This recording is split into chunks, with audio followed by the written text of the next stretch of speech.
Hello guys, this is your friend Shinobi Addict 2.0 and we are back with a new fanfic. Which is what if Naruto's parents had survived and returned during the Chunin exams part 1. And if you enjoy this fanfic then please press the like button and subscribe to my channel for more fanfic like this. And now let's start the fanfic. Konoha was in shambles. Orochimaru and his sound ninja had allied with Suna to attack the Leaf Village. They had made their first strike during the Chunin exams. Their secret weapon Gaara had run off with the last Uchiha following not far behind. Orochimaru had trapped the Sandaime Hokage, Hiruzen Sarutobi, in a barrier that killed anyone it touched. Sarutobi was now fighting Orochimaru with his summon-turned-weapon ally Enma. Orochimaru, I will not let you destroy the Leaf Village. Said Snake only chuckled. Sarutobi-sensei, do you honestly think you will be able to stop me? I have everything planned to bring about Konoha's doom. Sarutobi stared at him until Orochimaru pulled off a few hand seals. Kinjutsu, Junsei Tensai, Forbidden Jutsu, Perfect Rebirth, Sarutobi eyes widened. A perfect rebirth technique. Orochimaru smirked at his old sensei's expression. Ah, I see you understand sensei. This will bring back any person who I so desire to be born again. And all I have to do is sacrifice 2 souls to the Shinigami, not a bad deal if you ask me, especially with whom I asked the Shinigami to bring back. Sarutobi stared at his student in horror, thinking of all the possible people he could bring back. Who did you reincarnate? Grrn, the two were still locked with their weapons pushing against each other. Orochimaru chuckled. The greatest heroes of the Leaf, Minato Namikaze, and Kushina Uzumaki. He began to cackle as he saw his former sensei's face. You monster! How dare you use this village's greatest heroes as its destruction? Sarutobi was grinding his teeth in anger. I dare, because I want to see Konoha burn, and it will be so enjoyable to see it burn at their hands. They are mine to control until they see the person that was most precious to them in life. Even then they will have to fight my control. Ah, it seems that the jutsu is finally kicking in. He looked behind Sarutobi and pushed his sword strong enough to jump back as Sarutobi looked behind him. 2 piles of ash were forming together and taking on a human shape. The first shape was clearly male while the other was female. The bodies were completely made of ash, but were slowly tuning to a flesh-like substance. The male version grew spiky blonde hair while the female grew crimson red hair. More ashes formed around them as they began to seem more human. The male figure now had on a long white trench coat while the woman had on an Anbu captain uniform. And then finally, the ashes turned to what they were intended, revealing Minato Namikaze and Kushina Uzumaki. Go, destroy the Leaf Village. The two complied and jumped through a recent opening in the barrier. Sarutobi was about to follow them when Orochimaru continued his assault. Sarutobi seethed in rage. Minato, Kushina, I only hope you can break free of his control. Naruto. Naruto was heading back to the arena. He had just helped defeat Gaara. Kyuubi had pumped enough chakra through his system to get him back up on his feet, and damned be him if he missed out on kicking some sound ninja. Naruto climbed over the arena walls and jumped in, to see dozens of Konoha shinobi dead, being stood over by the same man who ruined his life, with a red-haired woman beside him. He was about to move back, but the chakra of the Kyuubi stopped pumping through his body, causing him to lose his balance and fall into the arena. Once he landed, crack, he heard a resounding crack in his left leg. He grabbed his leg, barely noticing the 2 shinobi running towards him. He watched as the red-haired woman drew her katana, while the Yondaime pulled out an odd-looking kunai. He just watched them as time seemed to slow. A second felt like eternity at that moment. He saw the kunai being raised to kill him. The katana swung down. He closed his eyes. So, this is how it ends. He opened his eyes to see the incoming blades. This is how I die.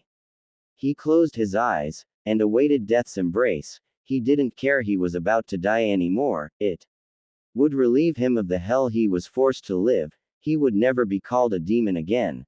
he would never have to ask himself if his parents ever loved him, he would never have to wonder if they abandoned him, he would be free at last, and so with that last thought he waited for the blades that would end his life, and send him to whatever planes Kami had deemed him be sent. It never came.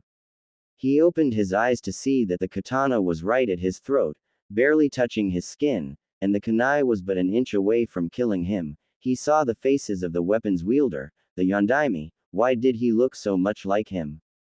And the woman, with eyes the same color as his own, why were they staring at him? Why weren't they finishing him off? Why wasn't the Yondaime taking revenge for his death? Why? The two stared at him, then the woman went wide-eyed as a single tear went down her face. The Yondaime began to cry a bit a moment later. Naruto, the woman stuttered out, as if asking a question. Naruto was shocked. How did they know him? Did they remember him? Did they remember that he is the holder of a demon? The Yondaime and the woman dropped their weapons, and the Yondaime spoke, "My son." The woman spoke next, "My baby." Naruto was shocked beyond measure. They knew his name, and called him their child, but, no, he had no parents. The villagers said he was a demon. And demons have no parents. But, he wasn't a demon, no, he was a Jinchuriki. But someone with such noble blood as the Yondaime wouldn't be treated like a monster, would he? Naruto looked back up as the woman embraced him. "Oh Naruto, I'm so sorry we couldn't be there for you. I'm just so glad you're safe. I know it must have been hard to hear that your parents were dead, and at such a young age too." Naruto didn't make any move to hug her. Minato walked forward and looked into his son's eyes. "Naruto, why aren't you happy to see your parents?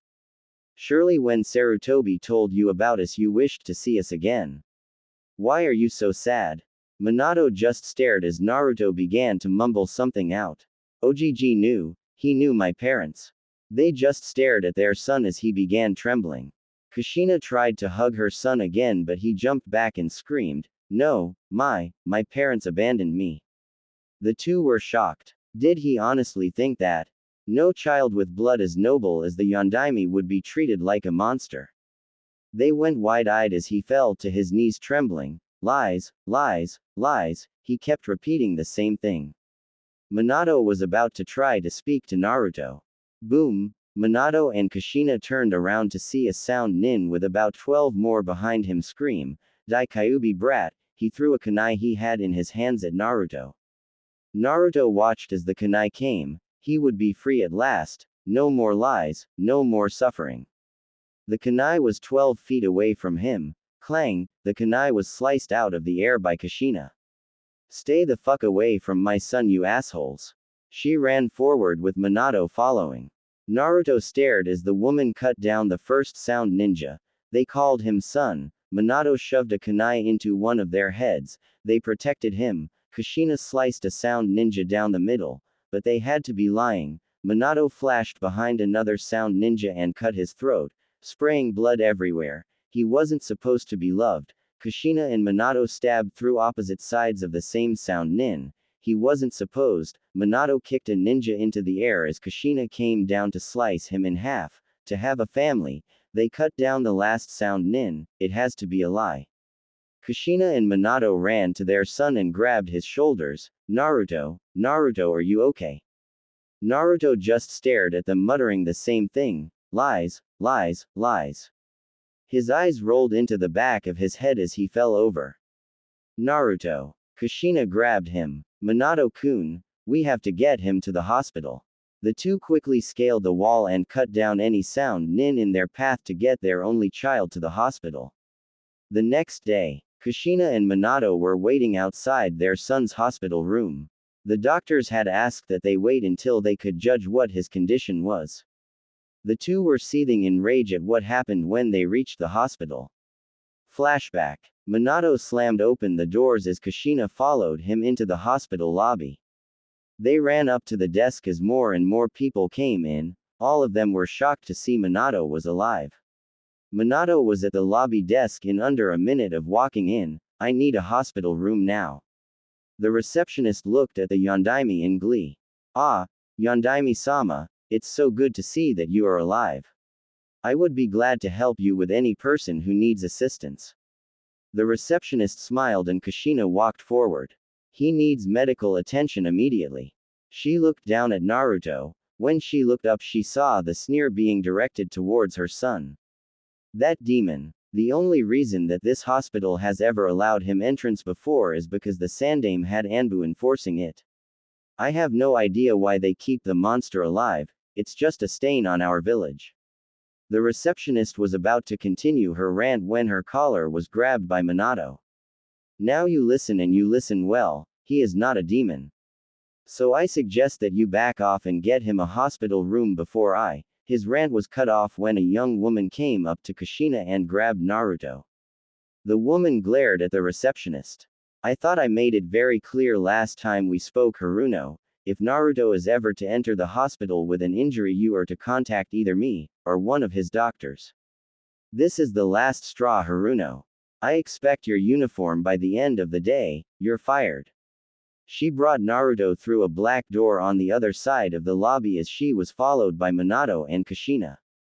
End flashback. Minato was twirling his kunai while Kushina was sharpening her katana. They remained silent until, Minato plunged his kunai into the wall with enough force that it sent spider web-like cracks through the wall. Why does the village hate our child? I made it perfectly clear that he was to be seen as a hero for holding the Kyuubi at bay. Minato was clutching the kunai so tightly that the metal was being bent by the force of it. Kushina sighed in anger. I don't know Minato, but why didn't he know we were his parents? We told Sarutobi that should either of us die, he was to tell Naruto who his parents were at 7.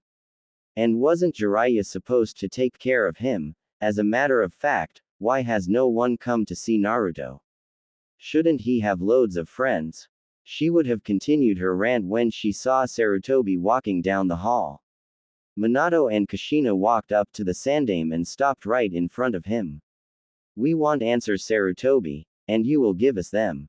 Sarutobi was sweating but stood his ground. Ask away. Minato crossed his arms over his chest.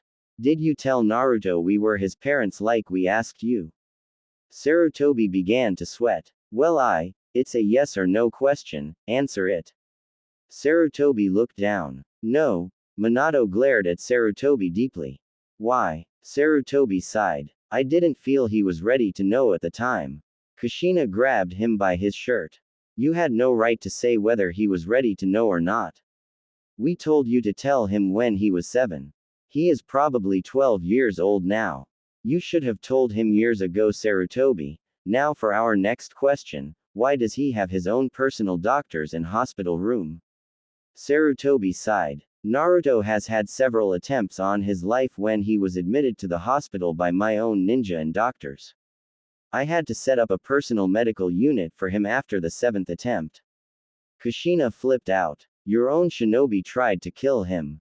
What kind of shinobi can't tell the difference between a container and the contained? My son is not a demon, so why the fuck do they think he is one? And how many times had he been admitted to the hospital? Sarutobi began to sweat at that point. He was about to answer when the nurse came up and spoke. I will show you all of his medical files. Minato and Kushina smiled, but Sarutobi snapped at her. Kagome, I made it very clear that regardless of who asked for those files, they were never to be viewed. Kagome just glared at Sarutobi. They are his parents, Sarutobi. They are his legal guardians now, not you. I wanted to adopt him so many times, but the damn civilian council kept on blocking me. So I suggest you shut up. I am tired of not being able to help him. Now that his parents are alive, you no longer have authority over those files. Sarutobi wanted to retort, but Minato just glared at him. We will have words, Hiruzen. They followed the nurse as Sarutobi waited outside Naruto's hospital room. With Minato and Kushina, Minato was twitching in rage. How dare Sarutobi deny his last wishes? That old fool would be getting a piece of his mind when he was finished here. Kushina was debating on whether to cut the old man to pieces or just use a summoning jutsu to feed him to one of her lesser summons. Kagome stopped in front of a door. She seemed hesitant to go in, but opened the door. Minato and Kushina followed her into the room to find a 20 by 20 room filled with filing cabinets. So which one is Naruto's? The nurse looked down as a tear fell down her cheek. They're all Naruto's. WHAAAAT. Kushina yelled as Minato ran to the first cabinet, a panicked expression on his face. Kushina ran to another one as she found some files. Minato pulled out one dated October 10th. Naruto was 5 years old then. He opened the file to found notes and a tape. He looked to see a television in the room. He walked over and pushed the tape in. When the tape began to play, he is mortified. His son was tied to a cross with barbed wire around his wrists and ankles and was being covered in gasoline. He watched to see that everyone who was doing it had black ski masks on, so he couldn't tell who did it. Just when he thought things couldn't get worse, he saw them light a match and throw it on him. The gasoline must have only been placed on certain parts of his body because the fire followed a line and burned his flesh. The fire made a bunch of cross shapes in his flesh. Not a moment later, an Anbu came in and cut down the masked assailants. The Anbu carefully doused the fire on the screaming blonde. The Anbu then cut the barbed wire and spoke, "Naruto, why can you never be given a break?" The Anbu was about to jump off when he saw the camera. He grabbed the camera and turned it off. Minato was sick to his stomach. He ran to a trash can and wretched, or at least tried to. Kushina looked through file after file, each one making her cry even harder. The first one showed the details of when Naruto was beaten near death. 5 broken ribs, a fractured femur, and a kunai shoved into his lung, released the next day. The next one, he was hung by his wrists and beaten with bats, both arms broken, every rib shattered, fractured skull, released next day. The next one was when a group of Uchiha tied Naruto to a training post. He had 17 stab wounds from kunai, 30 from shuriken and 12 from arrows, released next day. She couldn't take looking at them anymore and fell to the floor, crying her eyes out. Minato walked up to her and picked her up. "We are going to see our son, now." He walked out of the room with Kushina following. Once they got to Naruto's hospital room, they saw Sarutobi standing in front of the door.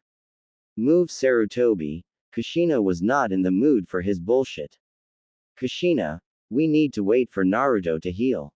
Once he is healed, I will." Crack, he was slapped across the face with a chakra-charged palm that sent Sarutobi to the side. She pushed open the door to find nothing. They ran around the room and looked, but could not find Naruto anywhere. They then noticed that the window was wide open. They walked out of the room and grabbed Sarutobi. "You will take us to where Naruto lives now." Sarutobi was ready to speak against it when an Anbu appeared next to them. "Hokage-sama, the council has been arranged and wish to speak to you in regards to the recent invasion as well as several other events. They can wait until I deem I will go." Minato was about to walk out of the hospital when Sarutobi grabbed his shoulder. "I will send one of my trusted Anbu to check up on him. It's not a good idea to keep the council waiting."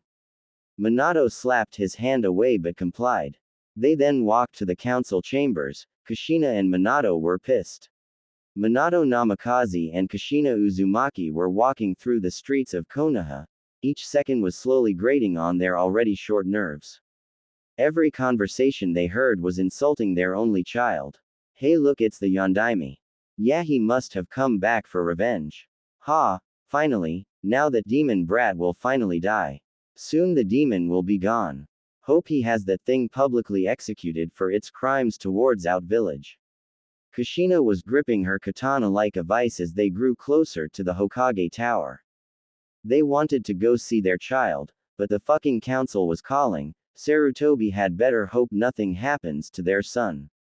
They had lost what little patience they had with this village and were considering leaving it with their child. After half an hour of walking through rubble and wreckage, they were finally in front of the Hokage Tower. The cage tower looked to be in better shape than the rest of the village. Minato didn't care at this point. All he wanted was to get this council meeting over and done with so he could see his son. Kushina wanted to go and slaughter half the village at that point. The two followed Sarutobi up the steps as they went to the council chambers. The halls were littered with glass and broken vases. They arrived in front of the council chambers. Minato wasted no time and kicked the council room doors open. The council members were shocked to see the Yondaime and the Red Death. Many council members were grinning ear to ear, some at the fact that the Yondaime had returned, others thinking that he had a way to kill the demon brat. Other male council members were eyeing Kushina like she was a piece of meat. The shinobi heads were quivering in fear, knowing that the Yondaime could take down any one of them. The first to speak was the Sandame's advisor and teammate Kaharu. "Ah, Yondaime-sama, I see that you are doing well." Minato stared at Kaharu, with barely veiled contempt. "Yes, I am doing quite well, thank you very much. I would like to know what this meeting is about. I have other matters to attend to." Kaharu flinched at the cold tone but kept her demeanor. The one who spoke next was another of Sarutobi's advisors, Homura. "Yondaime-sama, we have conversed this for many a meeting and all of the civilian council as well as Danzo has come to a unanimous decision. We wish for you to kill the demon that goes by the name Naruto Uzumaki." Minato and Kushina were practically shaking in rage, but they managed to keep a calm demeanor as Minato began to interrogate them. "And why, pray tell, would any of you think that Naruto Uzumaki is a demon?" The one who answered was a civilian council member. "Oh please, how can he not be a demon? He has the nine-tailed fox sealed in his body, he causes mischief all around Konoha, he even has those whisker marks to prove he is a demon. What more proof is needed that he is the demon that killed all our loved ones?" Minato glared at the council member, releasing a small amount of killing intent. "So, let me see if I understand here, you want me to kill him because I sealed a demon in his belly?" Danzo spoke up. "Yondaime-sama, I must insist, why kill him when you can give him to me? I can train him to be Konoha's ultimate weapon of destruction." Kushina gripped her blade's hilt so tight it was leaving marks in her hand. A civilian council member spoke up. "Danzo, we have been through this, it is too dangerous to be controlled, it must be killed." Minato was gripping his kunai pouch, waiting for the right moment. Kaharu spoke up. "Be that as it may, Yondaime-sama, it is too dangerous to allow the demon to live. So by the order of the council, we are demanding that the demon, Naruto Uzumaki, be terminated." That's it. Minato and Kushina were holding every last ounce of killing intent they could handle, but that did not help drop the bloodlust in their voices, much to the confusion of the civilians and the terror of the shinobi. "So, you, the council, are demanding me, the Hokage, to kill an innocent child, all because I sealed the Kyuubi no Kitsune in his body?" Minato glared at the council, and they could have sworn they saw a fire light in his eyes. "And just what makes you think you can demand me to kill my son?" Minato jumped over the table and ripped out a kunai while Kushina pulled out her katana. Minato shoved the kunai into Kaharu's neck while Kushina impaled Homura before slicing him up the middle. The civilians tried to run but were immediately cut down by an extremely pissed off Kushina or a very angry Minato. By the end of the fight the entire council chamber was covered in blood and corpses, the only ones still living being the clan heads and Sarutobi.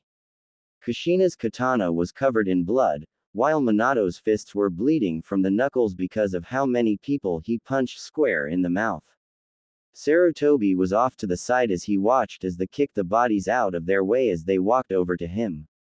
Minato grabbed Sarutobi by the front of his cloak and brought him up to his face. "You will take us to our son, now." Sarutobi swallowed and answered. "Minato, my Anbu are watching him, you need to." Crunch, Sarutobi was shut up as Kushina punched him right in the nose. "We want to see our son Sarutobi, take us to him now." Sarutobi looked as Kushina placed her katana at his throat, making a small cut to make her point. Sarutobi swallowed as he began quivering. "All right, follow me." He stood up as Minato and Kushina followed him out the council chambers, while the remaining clan heads tried to keep themselves from passing out at the sight of all the blood. Sume was trying to wake up Kuromaru while trying to remain awake herself. Okay, does anybody else think things are going to turn out bad?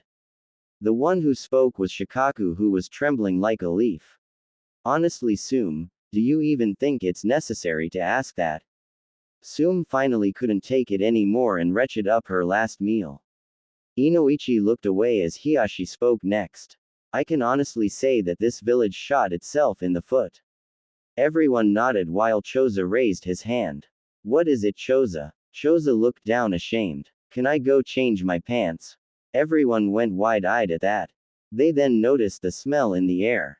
They all looked at each other before they all began to retch. No one noticed Choza walk away awkwardly. With Minato and Kushina were releasing substantial amounts of killing intent, forcing the villagers to get back as they tried to come closer to them. Their rage only increased as they went through the red light district. The red light district was a one-way R. Sarutobi better not have set their child up in this place. But as they went further and further into the neighborhood, they realized that their son did in fact live here, because Sarutobi made no motion to turn any direction at every street and alley. Minato watched as his wife began to finger her katana ever so lightly, waiting for a reason to carve up the old man. Sarutobi finally stopped when he noticed a group of people standing in front of the worst apartment complex in the red light district. He growled in aggravation as he stalked up to the group of bums. I thought I told you lot to stay away from this apartment. The bum in the front, who was smoking a cigar and had the rattiest clothes on, spoke up. Piss off, old man. We're the only ones in this fucking village who take care of Naruto, and in turn he takes care of us, no matter how many times we tell him it was charity. He went back to smoking his cigar. The Sandaime was about to force them to move when the Yondaime pushed him out of the way. You know Naruto. Please, how is he doing? The man looked at him and took out his cigar. What's it to you? He moved his hand towards his pocket. Kushina noticed that he was in a defensive stance. Minato gritted his teeth in rage. He's my son, that's what it is to me. The other bums looked at Minato before they stood up and got into defensive stances.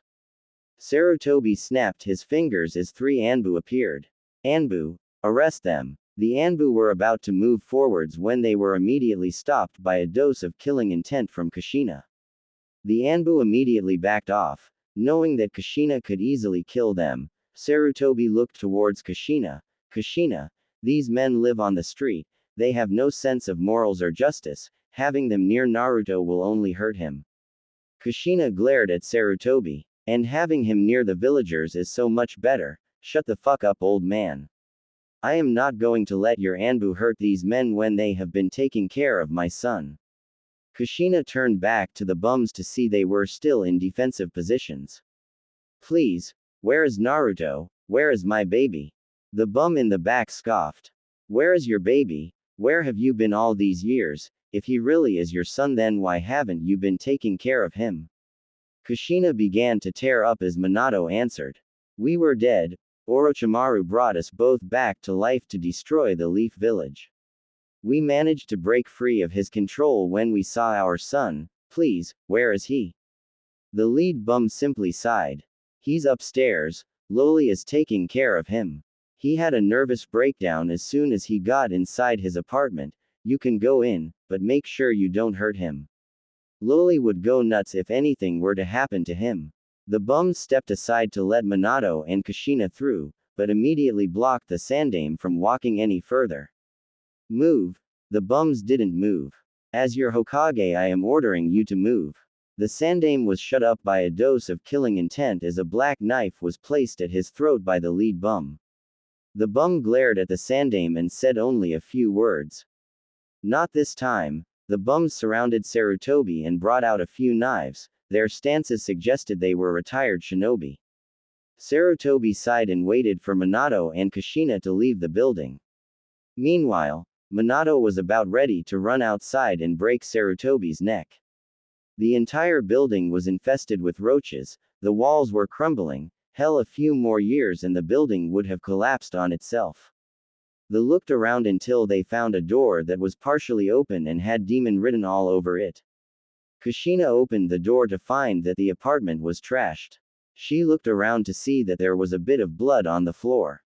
She heard someone talking and went to a door. She looked inside to see Naruto sitting on his bed with an emotionless expression on. He was still wearing his hospital gown. There was a woman wearing a skimpy outfit next to him. She seemed to be trying to comfort him. Kushina tried to get a closer look in the room and ended up opening the door wide open. Naruto snapped his head towards Kushina and went wide-eyed. He unconsciously gripped tighter onto the woman next to him. The woman smiled at the blonde and removed his hands before giving him a kiss on his head. Kushina snarled at the woman as she sauntered over to the door and closed it behind her. She took a deep breath before she snapped around and glared at Minato and Kushina. You had better have one really good reason for coming here, woman. If you are here to hurt Naruto, she pulled out a retractable dagger, then you can expect to get carved open. Kushina glared at the woman and spoke. Just what the hell makes you think I would kill my own son? The woman raised an eyebrow before she spoke. You're his mother. Kushina nodded her head. You bitch, she slugged Kushina right in the face, sending her toppling over the already broken couch. Kushina tried to stand up but was pinned down by the woman as Minato tried to remove her. Where the fuck have you been all these years? You have no idea what Naruto had to go through because he had no family. How dare you come back here expecting him to just walk into your arms? In fact, how do I know you aren't going to hurt him and are using his desperation for family to do it? Kushina kicked the woman off of her and started to speak. I was dead, okay. The only reason I am alive is because Orochimaru brought me and my husband back to life. The woman narrowed her eyes and asked who her husband was. Kushina pointed to the Yondaime. For a moment the woman looked at him before she snarled in contempt. She ripped out another dagger and was about to charge at him, but Kushina grabbed her before she could. Why are you trying to kill my husband? The woman snarled out her response. Because it's his fault. Naruto has never known a moment's peace in his entire life. After he sealed Kyuubi in Naruto, the village demanded Naruto's death. Kushina was wide-eyed at that while Minato was gritting his teeth in rage. Those assholes, I asked them to see Naruto as a hero. Is the dying wish of a Hokage not worth anything anymore? Minato was pacing the floor while pulling his hair out. He kept on going through everything that he had heard in the last 24 hours. He finally stopped pacing and turned towards the woman, a pleading look on his face. Please, I need to talk to him. We, addressing Kushina, need to talk to him, please. The woman just looked at the two. She had been a kunoichi before she retired and was forced to whore herself off to make some change, so she knew when people were lying. Neither of them showed any signs of deceit or hatred. The least she could do was give them a chance. Sigh. 5 minutes, nothing more. Kushina smiled as Minato nodded his head. They walked up to the door behind the woman. Kushina was curious about something. What is your name? The woman smiled before answering. Lily. 5 minutes. She opened the door and looked at Naruto, who was still shocked. She sauntered over to him and kneeled in front of him. Naruto, these two wish to speak with you. Naruto looked extremely nervous as he began to clutch his hospital gown. Don't worry. She clasped onto his hand. I'll be right outside. Naruto nodded his head as Loli walked past Kushina and Minato, giving them a stern look as she passed by, closing the door behind her. Naruto looked at the two before he broke out one of his usual grins. So, what did you two want to talk about? Naruto watched as the two nervously looked at each other. Kushina spoke up as she sat down on the floor, followed by Minato.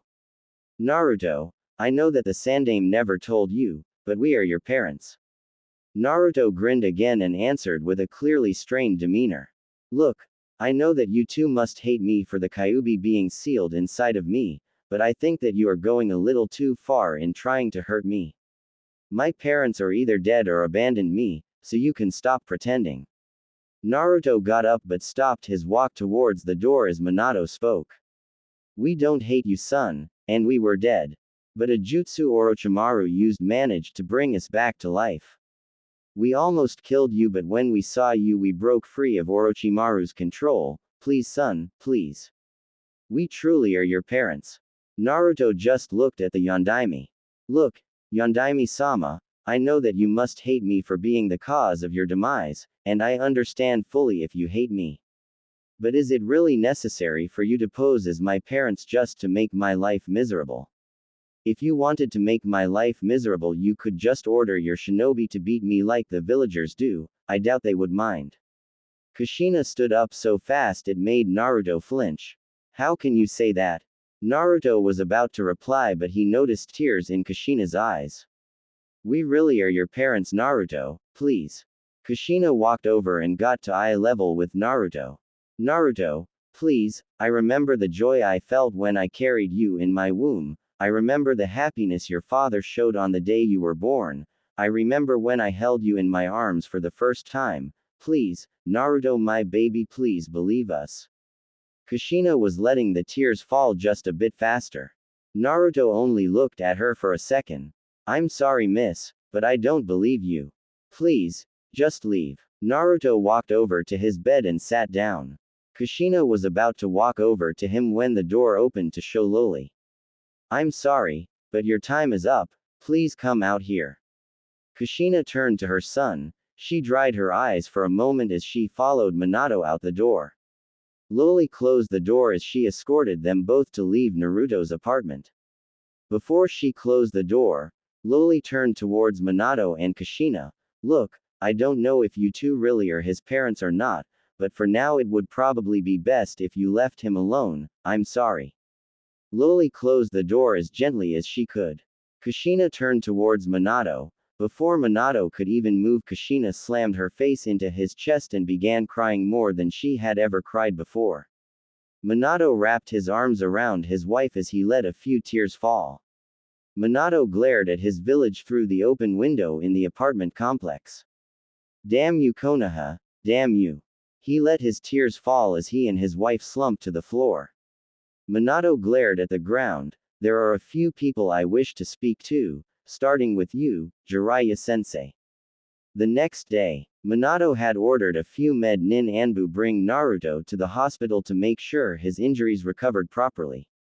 He had retaken the position of Hokage to make sure his son was not injured by the villagers. Kushina had gone to the academy to teach the upstarting Kunoichi. The academy had become extremely lax in his absence. Minato was shaking in even more rage as he looked through all of Naruto's files.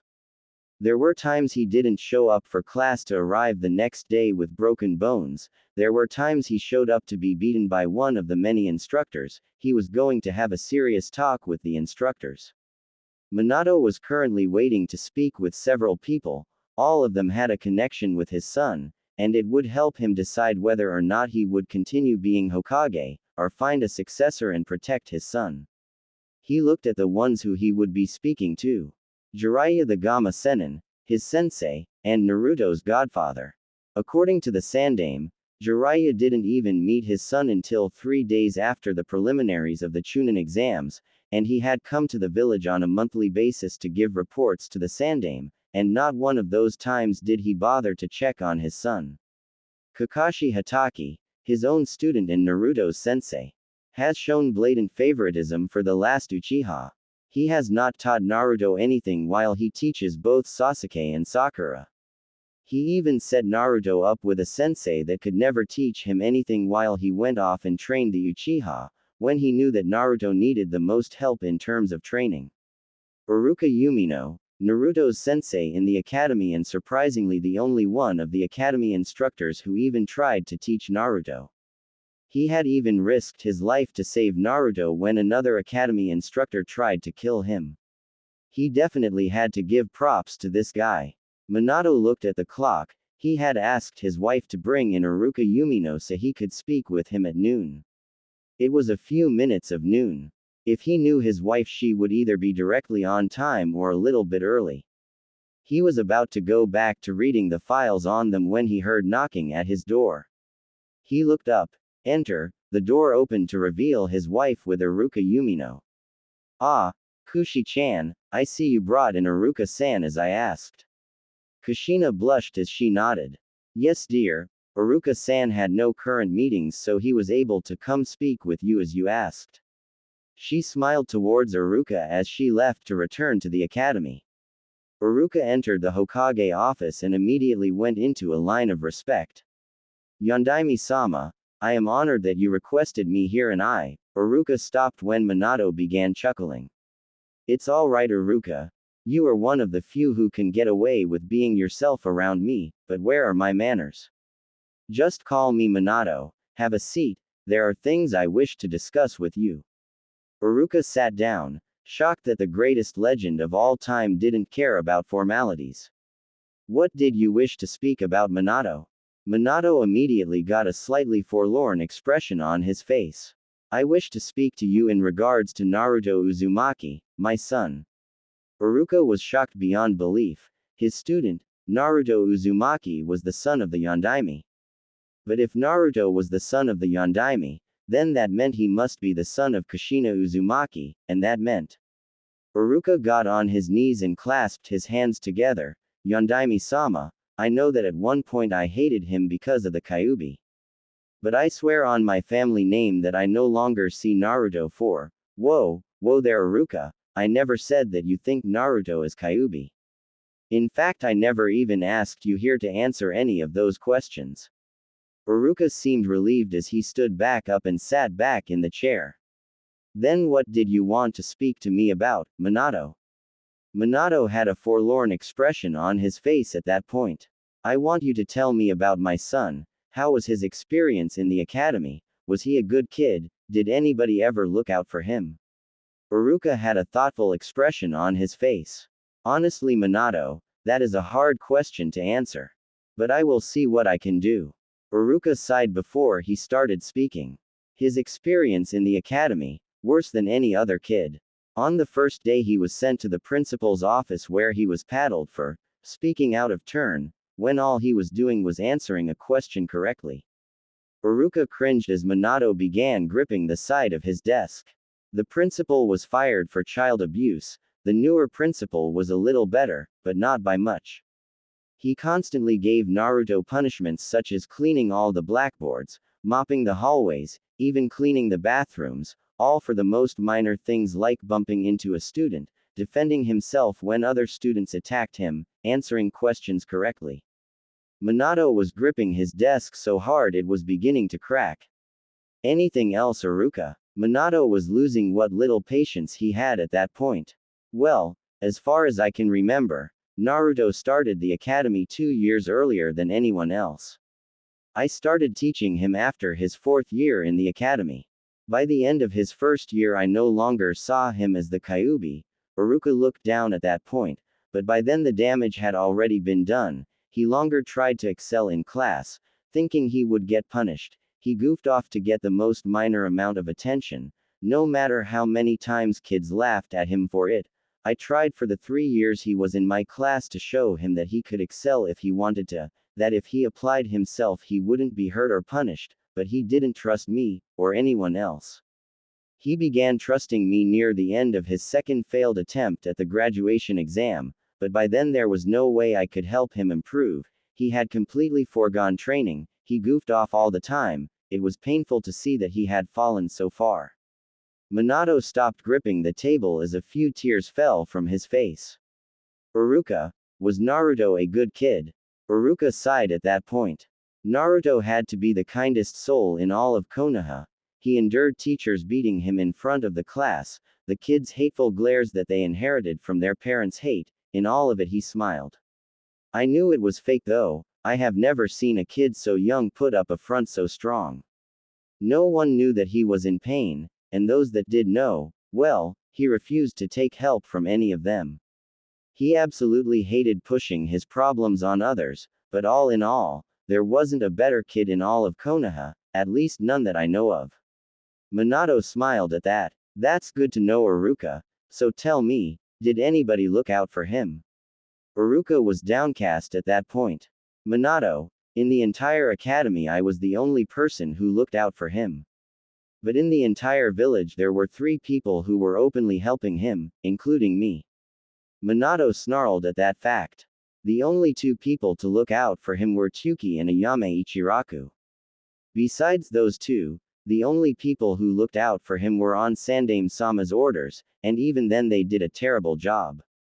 Minato clutched his desk and released it, sighing in annoyance. Thank you, Iruka, that will be all. Minato was about to call his secretary.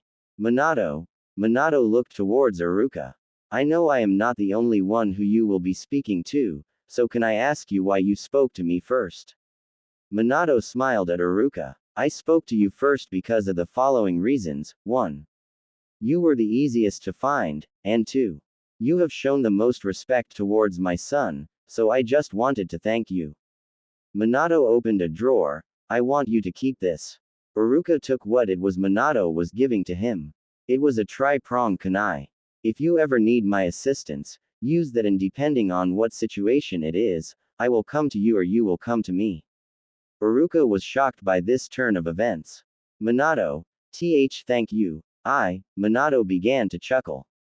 Don't worry, Iruka. Just make sure that you keep teaching those students of yours. Iruka stood up and saluted. Hi, Yondaime-sama. Minato chuckled as Iruka ran through the door. He immediately began to scowl as he waited for his next appointment, his student Kakashi Hatake. He had taught Kakashi that he is never to be favoritist towards any of his students, never to choose one student over the other, and that is precisely what Kakashi had done. And on top of that, Kakashi had the gall to suggest his team for the Chunin exams when he knew that only one of them was ready. He was not happy.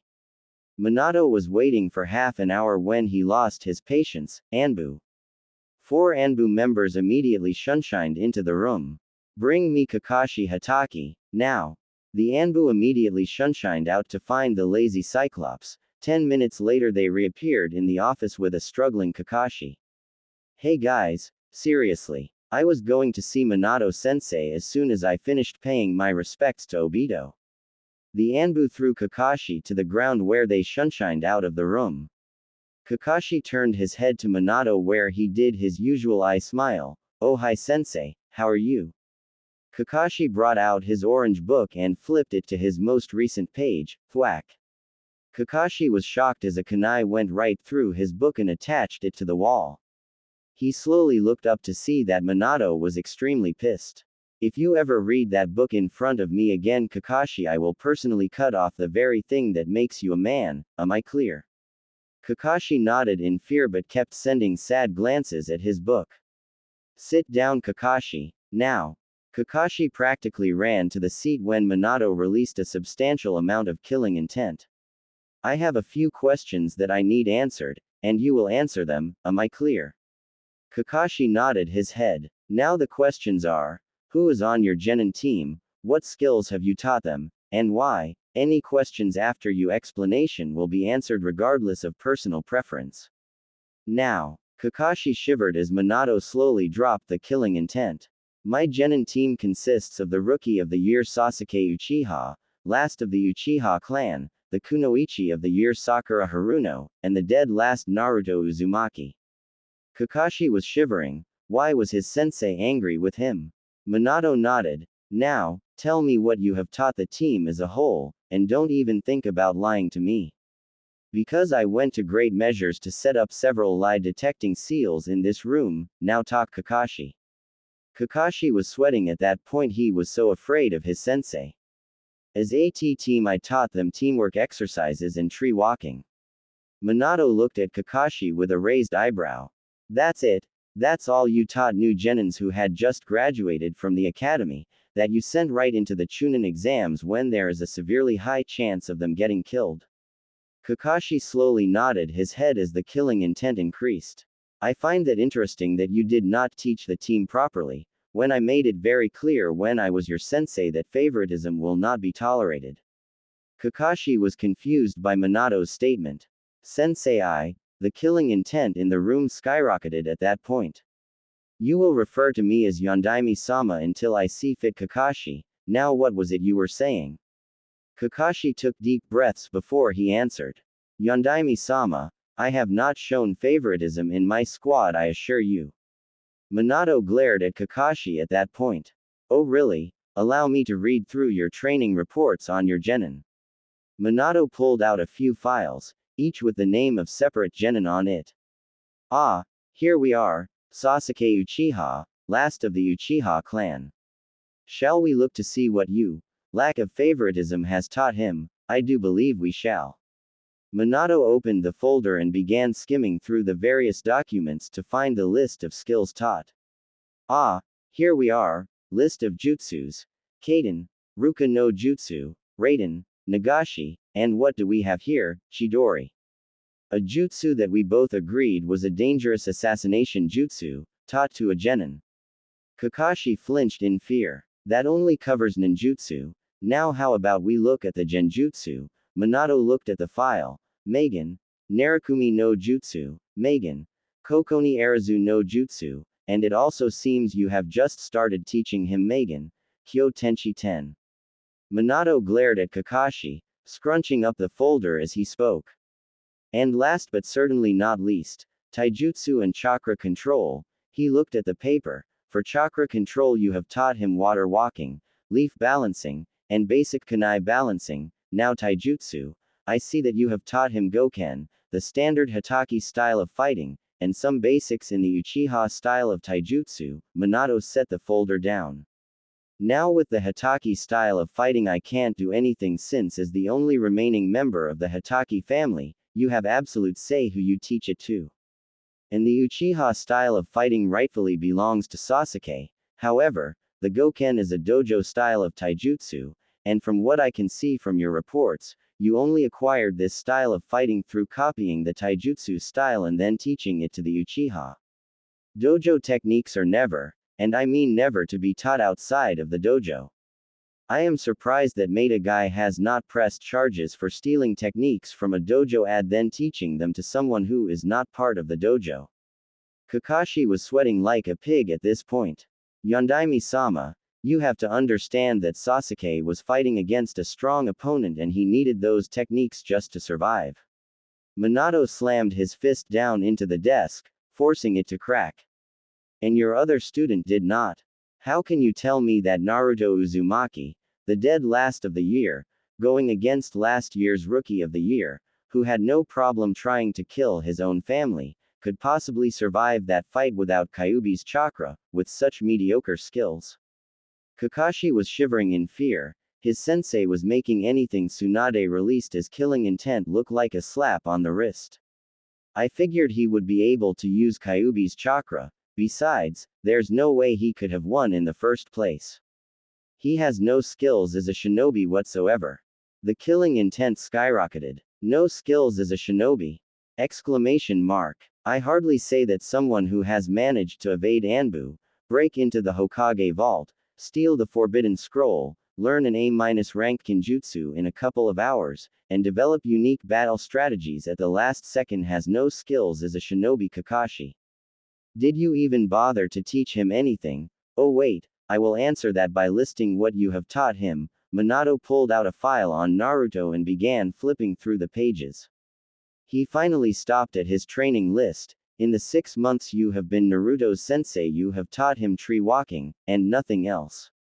Teamwork exercises that help the Uchiha develop his skills do not count as a training skill. Kakashi. Minato slammed the file on his desk.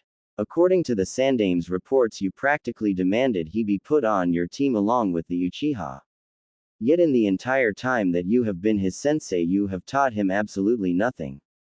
Every skill he has in his arsenal is self-taught. So why, if you were never planning to train him in the first place, did you demand he be placed on your team when there were several other Chunin who could teach him, willingly, thus stunting his growth as a shinobi? Answer me, Kakashi. Kakashi was holding his bladder. He was induced with so much killing intent. Yondaime-sama, I demanded Naruto on my team because there was a general rivalry between Naruto and Sasuke. I felt it would help Sasuke improve and grow. Yondaime-sama, you must understand that I was doing what I did in Obito's memory. I needed Naruto to be a rival to Sasuke without completely rivaling him. It was the only way to guarantee Sasuke remains loyal to the village. The air grew so cold that Kakashi could have sworn he saw his breath. So let me get this straight, you made it so that Naruto could never excel as a shinobi, also you could train the Uchiha, all in Obito's memory. Kakashi nodded. Minato took a deep breath. You will no longer be training Team 7 Kakashi, take your precious Uchiha and train him to your heart's content, but I refuse to allow you to stunt my son's growth. What? Kakashi was shocked. The person whose growth he had been stunting was, oh god, what have I done? Minato Sensei you have lost the right to call me Sensei Kakashi, you have taken all that I have taught you and thrown it out the window, you say you are honoring Obito's memory, from what I have seen you are disgracing it, I am ashamed to call you my student. Kakashi fell to his knees and began pleading. Yondaime-sama, please, I beg you, please give me a chance to redeem myself, if I had known Naruto was your son I would have, slap, Kakashi grasped his cheek when Minato backhanded him. He looked into his sensei's rage-filled eyes. You would have what? Played favorites with him? Has Konoha fallen so far that they will only honor someone with noble blood? I am truly disgusted. Minato returned to his desk. Get out of my sight. Kakashi let his head fall as he began to tear up, realizing his mistake. He turned and began walking towards the door. One more thing, Kakashi. Kakashi stopped in his tracks, not bothering to turn around. If you are late for tomorrow's meeting, or any meeting after by even a minute, I will rip out your Sharingan eye and destroy it right before your eyes, Obito's memory be damned. Kakashi nodded his head and walked out of the office where he shunshined off, breaking into tears as he got home. Minato was trying to calm down, knowing the next person he was going to meet was going to piss him off the most. He finally calmed down as he heard knocking at the door. Enter. The one who entered was a very pissed off secretary. Jiraiya-sama is here. Yondaime-sama. Jiraiya must have been making rude comments towards her concerning her figure. Send him in. Minato's tone left no room for discussion. The secretary moved out of the way as Jiraiya came waltzing in with an annoyed scowl on his face. Hey, Minato. How is it going? Minato glared at Jiraiya. Look, can we hurry this meeting up? I have to get back to my research. Minato chuckled. Yes, of course, as it seems that your research is far more important than your duties to your godson. Jiraiya got a serious expression on his face as he began to explain. Now Minato, I know I haven't been the best godfather, but, shut up Jiraiya and sit down. I don't want to hear your explanation unless you have something that will deny the facts that I have here, and don't even think about lying to me. Jiraiya sighed as he sat down. Now, we will start off with this report right here. Minato held up a folder that concerned Tsunade. I was wondering where Tsunade was, until I reads this. Minato opened the folder and began reading. I find it interesting that the Sandaime knew the corpse clone jutsu when you were the only one with that skill. And I know for a fact that the corpse clone jutsu is a skill that is only taught in your family, and you only learned it fully a week before the Kyuubi attack. Also, the Sandaime was always busy, so there was no way that you could have taught him it. Care to explain then how Sarutobi managed to present a corpse clone in the likeness of my son to Tsunade? Well, Jiraiya began to shiver a bit. He was in deep shit right now and he knew it. Sigh. I made the corpse clone Minato. It was well known throughout Konoha that she was the godmother to your child and it would have set off rumors. We had to make sure that no one found out it was your son. The killing intent rose exponentially. Why was it necessary to do what you did? I do not care that people would have found out Naruto was my child, he would have been protected from any and all enemies. So tell me Jiraiya, why it was necessary to tell Tsunade that the only reason she returned to Konoha was dead. Jiraiya swallowed, knowing he couldn't come up with a legitimate answer. Minato, I know you are angry but, the killing intent was worse than anything Tsunade had ever done. Jiraiya, do I look angry? Jiraiya nodded his head, while Minato folded his hands in front of his face. I was angry when you peeped on my wife, I was angry when you based our honeymoon in one of your books, I was angry that for my wife's birthday shower you gave her a spaghetti string bikini that barely covered her unmentionables. Now I'm furious. Jiraiya jumped from his seat when Minato slammed his fist into the desk. You sent one of the best medics away from Konoha by telling her the only reason she came back was dead. You even went so far as to present a corpse to her by using that damn corpse clone jutsu. Corpse clone jutsu provided by 1v2. Jiraiya was about to speak, and on top of that, not only do you send away his godmother, but you also never bothered to check in on my son to see if he was okay. You never bothered to raise him like I asked. I read through Sarutobi's reports, so I know that you came to the village at least once a month to deliver your spy network reports. Even when Sarutobi suggested you check up on him, you said, "Sorry, I have to get back to my research." You forewent your duties as his godfather, all so you could check out a woman's chest. Jiraiya stood up. Damn it, Minato. I know I messed up, but the ice-cold glare Minato was giving him was worse than the malicious eyes of the Kyuubi. Sit down, now. Jiraiya swallowed the lump in his throat and slowly sat down. I asked you one simple thing, Jiraiya. One little thing. And that one little thing was that you watch out for my son and keep him safe. And you can't even do that, right? Jiraiya wanted to protest but knew he was beat. He was going to make sure he made up for his stupid mistakes. Minato, I understand that what I did was wrong, but Minato cut him off again. And don't think I haven't heard how you trained my son for the Chunin exams. Tell me, Jiraiya, since when is throwing a 12-year-old who has had no formal training in chakra control off a cliff so he can summon a massive toad using a type of chakra that he has never had training in using a smart idea? Jiraiya began to sweat but thought he had an answer. Minato, I felt it was the only way to get him to properly use summoning. Minato used the hand that was gripping the desk to rip a portion of the desk out. Did you bother to teach him anything while he was learning to summon, or did you just show him the process and hand signs and go to look at girls while he begged you for help? Jiraiya looked down, knowing he was beat. At this point, Jiraiya, I realize what a mistake I made. Minato went back to looking through the various reports. You will not be allowed anywhere near my son so long as I feel you are inept, and I doubt you will ever change my mind. Jiraiya had a look of shocked horror on his face. Minato, please, he is my fucking godson. Crash, in the span of 2 seconds Jiraiya was pinned against the wall struggling for breath with a kunai laced just above his sternum. You lost all rights to being Naruto's godfather 12 years ago. I have made my decision and you will follow it. Or so help me Kami, I will take away everything that makes you a man. Minato shoved Jiraiya into the wall as he walked back to his desk. You have 24 hours to prepare yourself for a mission to retrieve Tsunade. You will tell her the whole truth, her wrath be damned. Jiraiya was taking deep breaths as Minato gave him a task he was terrified to do. Are you kidding? Tsunade will kill me. Thwack. Jiraiya slowly looked down as he saw Minato throw the kunai in between his legs. Luckily the kunai only caught his clothes. You had better hope she kills you, because if you do not take this mission I will make you suffer for all of your transgressions. My patience with this village is reaching its limit, and fast. Now get out of my sight, Jiraiya. Jiraiya nodded his head and left the room, terrified of the repercussions if he didn't.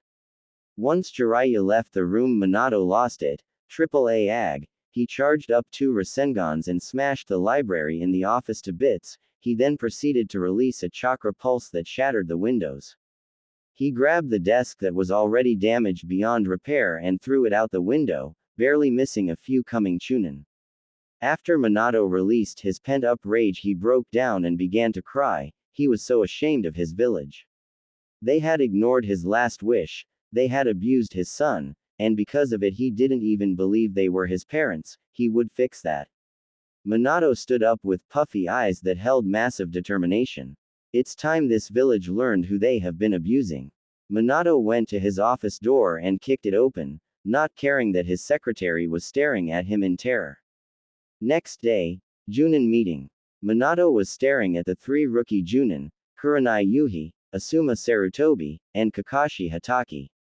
He had also called in several other Junin to assist, Anko Mitarashi, Shiranui Genma, and an Anbu by the name of Tenzo. There were also many lesser Junin along with Maida Guy who was looking at Kakashi with disappointment. Minato was sifting through various logs about the Junin, including the ones who had personally asked to train his son. The first was Anko Mitarashi, 18 years old, single, specializing in torture, interrogation, assassination and assault. Lived a life almost as bad as Naruto's but was spared most of the wrath with her terrifying skills. Reasons for requesting Naruto is her student, doesn't want potential to be wasted, and he is kinda cute. The next was Kurenai Yuhi, 23 years old, single, specializing in genjutsu. Lived a fairly sheltered life until parents' death at 8, she became devoted to the kunoichi system and hates fangirls. Reasons for requesting Naruto: can't stand to see her favorite Hyuga's crush be held back by hateful Junin. Asuma Sarutobi, 24 years old, single, specializes in close combat and wind-based jutsu. Heir to the Sarutobi clan but has since forsaken that right. Reasons for requesting to train Naruto: make up for my father's mistakes. All in all, he was impressed with the three that requested his son. He had reviewed them and had decided that things needed to be changed. He looked up at the Junin. I have called you all here today to present to you the new team assignments. Not all teams will be changed as I see that a few are quite efficient, but most are not in the best of condition. The only team I have seen that is comprised of genin that works is run by Maida Guy. Said Junin blushed under the praise. Ah, Yondaime-sama, you flatter me with your youthful praise. Minato chuckled. He always liked Guy, always full of energy. He often hoped that Guy would rub off on Kakashi. Anyways, I feel that the following teams are imbalanced and must be improved. I will also set up several programs that will help in their underlying skills. Minato pulled out a folder that read Team 7. Kakashi noticeably looked ashamed at this. Starting with Team 7, the team will be disbanded and Kakashi will completely apprentice the Uchiha, since he seems incapable of showing anything but favoritism. Most of the Junin glared at Kakashi. I will also be applying the following programs. Minato pulled out a folder. Anko Mitarashi will be in charge of improving the various kunoichi, the only kunoichi from this year's graduating class that shows even remote promise is Hinata Hyuga, even then she needs some assistance in her skills. Anko will run all graduating kunoichi through a 2-week training session where they are to work out the kinks in their skills. Anko was grinning at the prospect. The genin teams will now be rearranged as follows.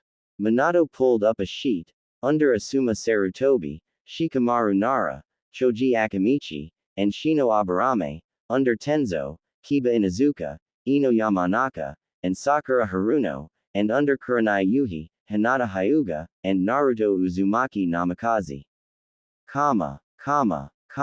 What? A Junin yelled. How can the demon brat carry the honorable name of the Namikaze? Kakashi began shaking in fear as Minato turned his gaze towards the stupid Junin. He carries the name Namikaze because he is my son. Do you have a problem with that? The Junin clearly didn't know when to shut up. Hell yeah, I have a problem with it. I refuse to believe that the demon is your Skelch. The Junin was shut up by a kunai that was thrown with such force that it went right through the Junin's head.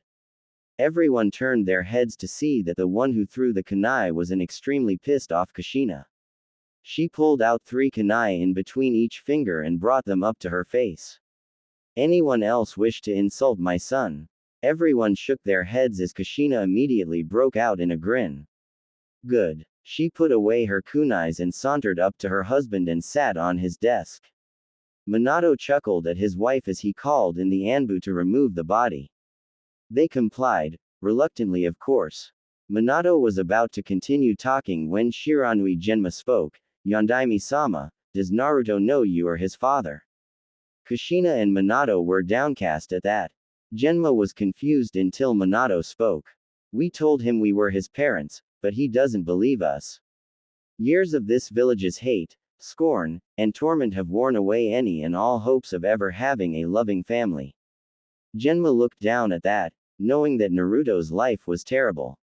I will be announcing to the whole village tomorrow that Naruto is my son. The reasons for this is because I want my son to be at the announcement and he should be out of the hospital tomorrow. Kurenai asked a question that was on her mind. Why is Naruto in the hospital if I may ask Yondaime-sama? Minato began grinding his nails against the desk. In my son's case, a minor case of a shattered femur that will finish healing by tomorrow. Everyone was shocked that a shattered femur was considered minor injury for Naruto. That is all, you are all dismissed. Everyone but Kurenai shunshined out of the office, having more questions for the Yondaime. Yondaime-sama, why did you place your son with me? Surely Kakashi would have been better suited to train him. Minato scoffed at the mention of Kakashi. My former student has been my son's sensei for the past 6 months, and in that time he has only taught him tree walking.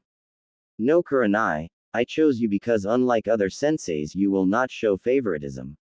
I also think that you can bring out the best in my son. Kurenai smiled at the praise but immediately shunshined off. Minato went back to work while Kushina began her trek back to the academy, while a certain Hyuga was going to visit Konoha's resident blonde.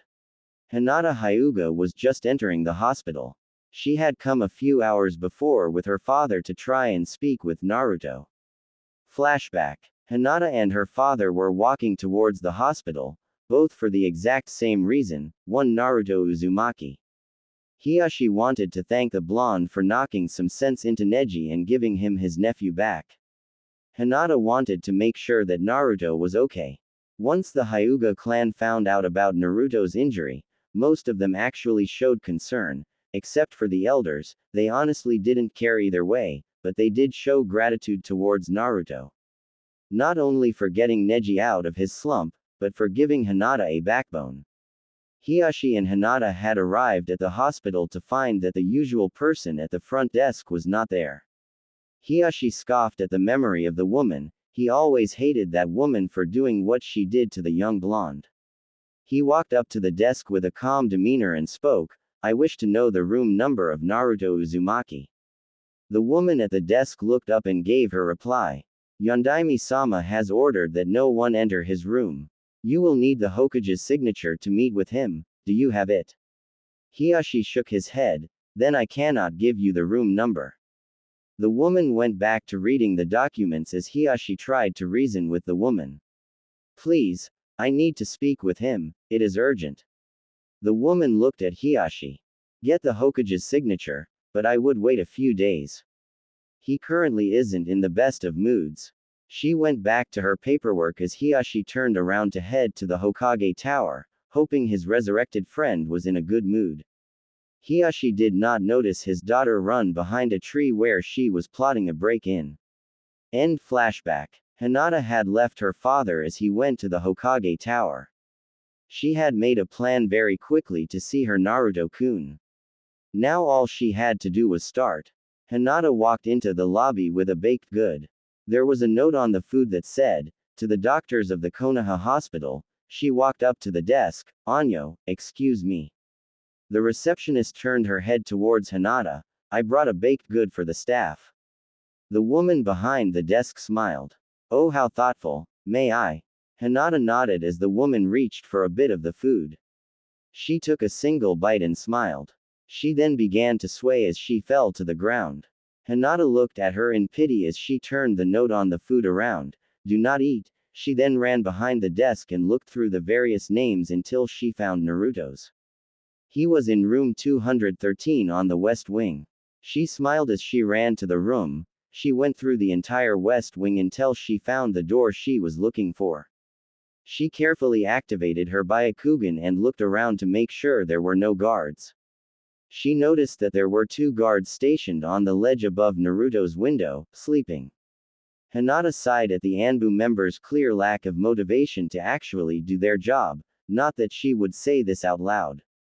She carefully opened the door to Naruto's room and walked in. She was blushing furiously when she realized that her Byakugan was still active and she was seeing through his clothes. Hinata had to contain herself, but man was it difficult. The only reason that in the last few months of being a kunoichi that she hasn't jumped Naruto was the fact that she would faint every time she got perverted images of him in her head. She walked up to Naruto's bed as she slowly turned off her Byakugan, taking in his natural features. She stared at the blonde's face as he slept and let a smile grace her features. Naruto-kun, if only I could tell you what I feel. She ran a single finger across his whisker marks. She snapped her hand back when he stirred in his sleep. His whisker marks must be sensitive. She ran a finger across his whisker marks and got a purr from him. She giggled as she kept staring at Naruto. Having fun there. Hinata eeped and snapped her head around as she saw the two Anbu from before. Did you honestly think that the two of us were asleep? Hinata lowered her head in shame as the other Anbu chuckled. Normally we would be taking you in for violating orders set by the Hokage himself, but since you don't seem to want to hurt the Gaki in any way we will let this slide, now get out. Hinata eeped again and ran for the door as the other Anbu looked at the blonde. Man, that girl has it for him bad. The other Anbu sighed in resignation. Yeah, she had better fess up her feelings before some other girl claims him. They both nodded in agreement as they went back to their posts. The next day, Naruto had finally gotten out of the hospital and was heading for the town square. He was extremely uncomfortable with all the civilians giving him hateful glares. The Yondaime had called them all to the front of the Hokage Tower to make an announcement. Naruto snorted at this. He probably wanted to openly declare his status as a Jinchuriki.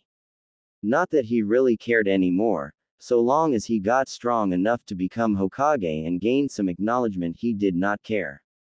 Sure, it meant that all of his so-called friends would abandon him, but oh well, it's not like he expected to ever find friendship anyways. Naruto sighed in exhaustion as he waited for the Yondaime's announcement, unaware of the sets of eyes watching him.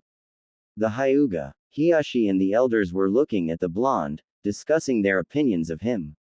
Sure, they disliked the boy for that time he dyed all their underwear pink, or that time he filled their pillows with special explosive notes that made them explode, or that time when he snuck into the compound and dressed up the most serious of the Hyuga elders in a clown suit that he could not remove. But not one of them saw Naruto as the Kyuubi. They could easily tell he was not affected by the demon thanks to their Byakugan, so they were discussing how they could repay the blonde who they were viewing as the most powerful shinobi in the years to come. Hiashi-sama, I believe we should set our plan in motion soon. While he may be a no-name orphan, he is still quite a powerful shinobi. Hiashi was looking at the blonde and thought.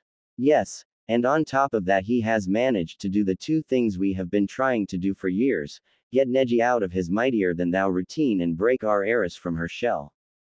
Hiashi kept looking at the blonde, wondering why the usually upbeat child was in such a short mood.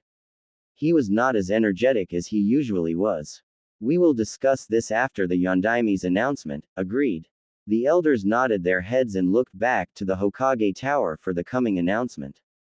Kakashi was looking at the blonde, hoping that at some point he could get close enough to apologize to him for being such a terrible sensei. He had gathered up as many jutsu as he could find, hoping he could convince Sensei, the Yondaime, to allow him to be his son's sensei again.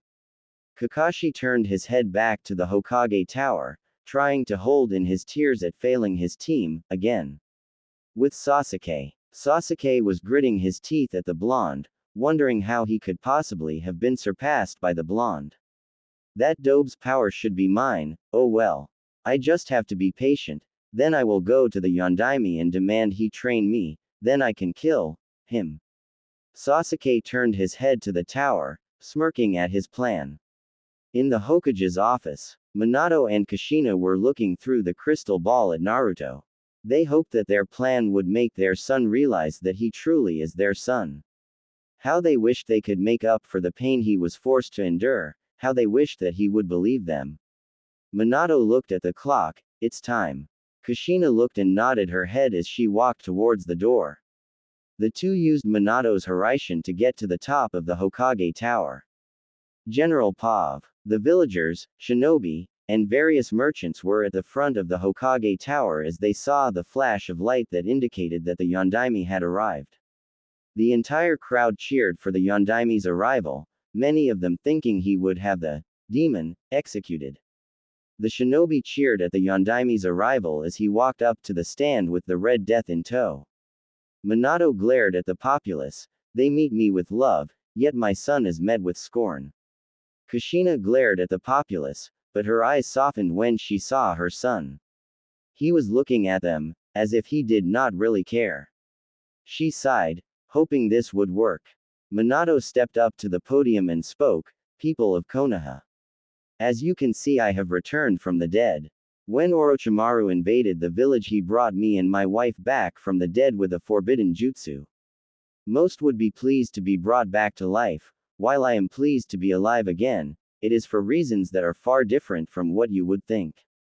The populace was confused. What was the Yondaime talking about? Minato spoke up before anyone could speak, but to understand this I will have to go back to when I did 12 years ago.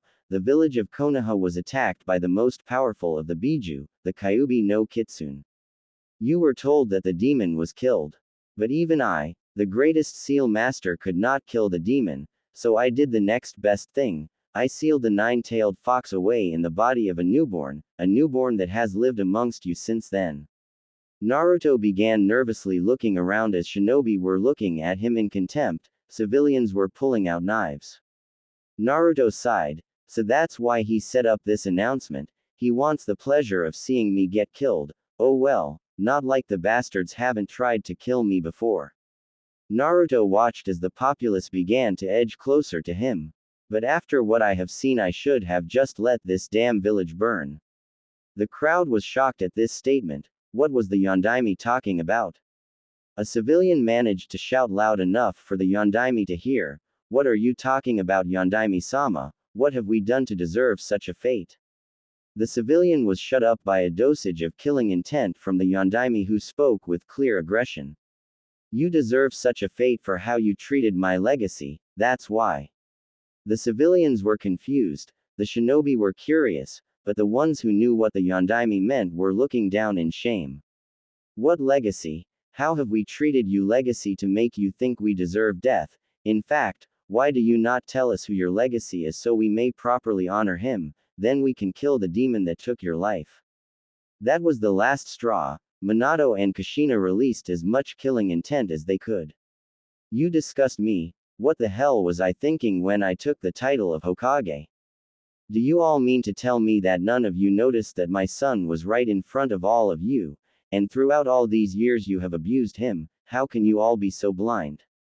The civilians were confused as hell, but the shinobi were slowly putting it together when they saw Naruto's reaction. Minato released as much killing intent as he could and pointed to Naruto. My legacy, and the one you abused, and the person that I used to save all of your wretched lives was my son, Naruto Uzumaki. The civilians were shocked as well as the shinobi. They all looked at Naruto, but they were all shocked at what he did. For the love of Kami, if you want to hurt me so bad, get your damn shinobi to fucking torture me. Seriously, is it even necessary for you to go to this length to try and hurt me? The civilians were shocked at this. I know you hate me since I hold the demon that killed you and your wife, but seriously man, don't you think you are going a bit overboard? Minato and Kushina used Hiraishin to get to him. Naruto was shocked and spoke. Okay, seriously, I may not have paid that much attention to most of Iruka's lectures, but I do know you need one of those damn kunai to warp with that technique. How the hell did you get here when there is no kunai? Minato pointed to Naruto's collar. Naruto grabbed his collar and looked inside. There was an intricate seal. I had that placed there so I could come to your aid in an instant, my son. Minato would have said something else, but his son grabbed the jacket and threw it to the ground. My son, what are you doing? Naruto shot him an annoyed glare. Would you stop it with the, I am your father routine? I may have fallen for that trick the first 3 times, but I ain't falling for this one. Minato was shocked that someone had tried to pose as his parents before.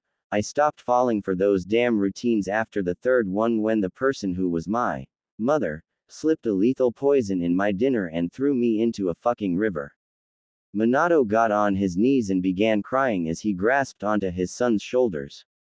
My son, please, I am telling the truth, I am your real father. He turned his head to Kushina, who was crying her eyes out. She is your mother, we are your parents, damn it Naruto, please believe us. Naruto let his head fall and then snapped it up, rage evident in his eyes. He pushed the Yondaime off of him as he yelled. For the love of shit, just cut it with the fucking charade. If I was your damn son, I wouldn't have been beaten near death every fucking birthday I had. My damn instructors wouldn't rig my damn tests, and I certainly wouldn't have been used to hold the damn demon. What father could do that to their own son? All I am is an orphan brat that had his fucking parents killed at some point that you decided to use for the ceiling, so stop it with the damn charade. Naruto turned around and began walking off. He didn't get 5 feet before he was turned around and forced to face Kushina. My baby, please, I beg you, my baby, please believe us. You really are our child, please Naruto.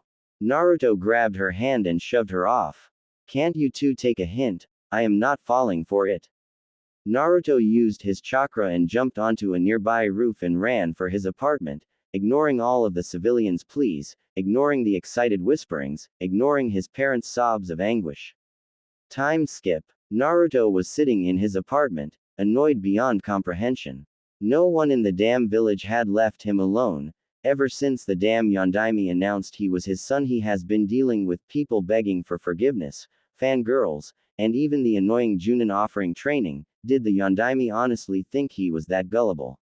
He was about to make another cup of ramen, which he had to get a Yame to drop off since he couldn't leave his house without having to deal with those annoying assholes, when someone began knocking on the door. Okay, that's it.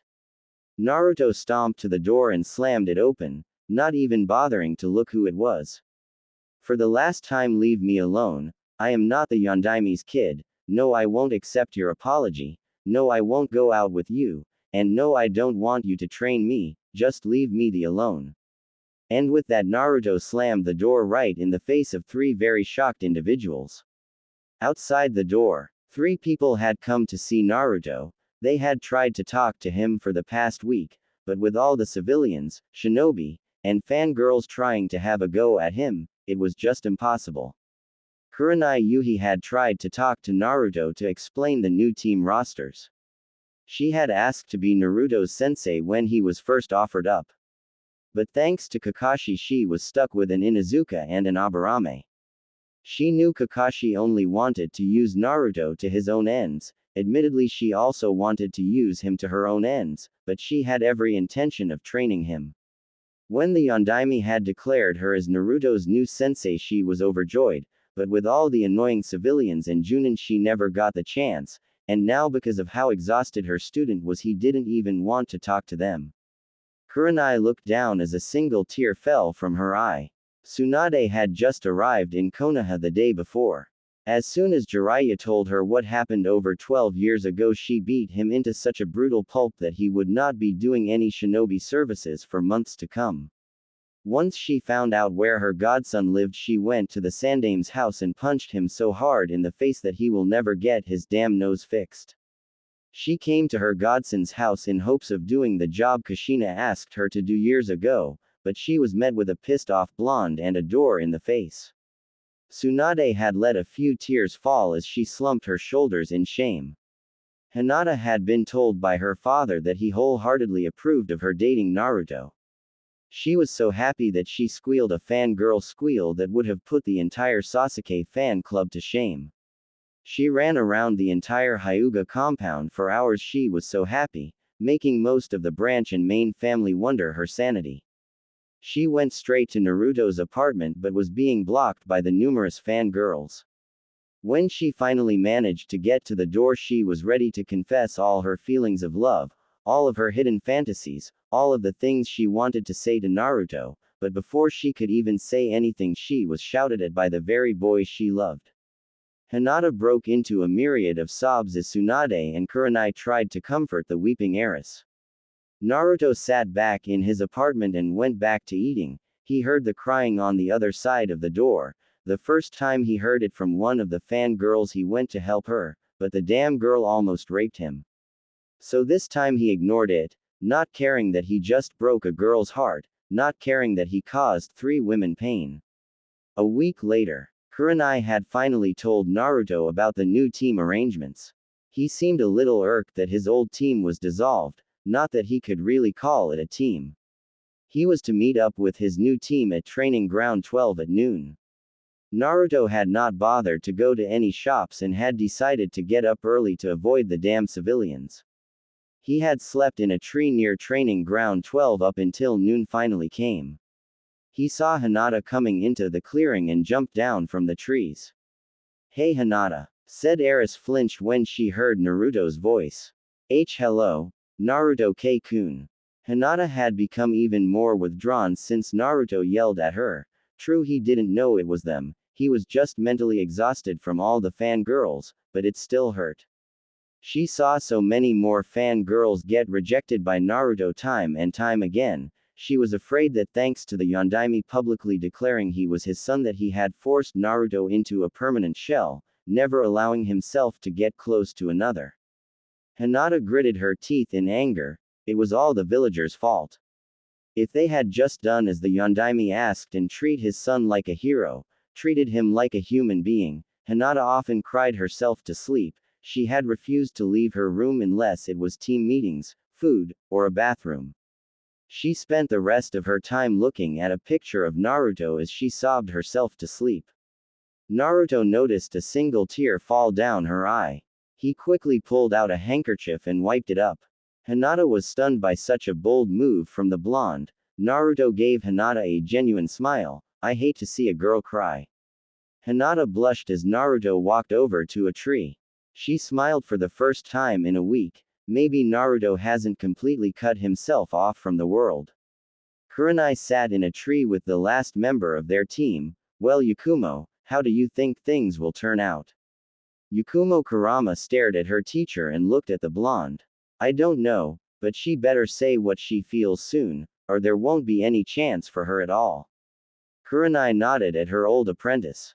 She hated herself for not being able to help her before, but she was going to take the 3 failures of Konoha and train them to surpass every shinobi before them. They would surpass the Densetsu no Sannin, and this set of Sannin would not fail.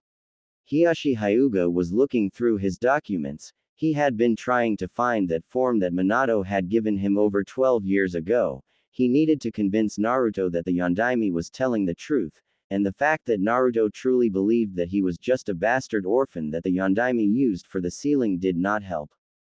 Hiyashi clenched his fist. This was all Sarutobi's fault. Thanks to him, Naruto may never be able to open up to anyone again. But if he could just find that stupid document, then he could prove to Naruto that he was in fact the Yondaime's son. The Hyuga elders were helping out too. They had gone through every detailed file they could find, but the files were usually filed by the branch family, and the branch family had a tendency to screw up the documents just to get on the elders' nerves. Hiyashi was losing his patience. "URG, where the hell are those documents? We have been looking for them for the past 3 weeks. If we don't find them, then our plans are down the toilet."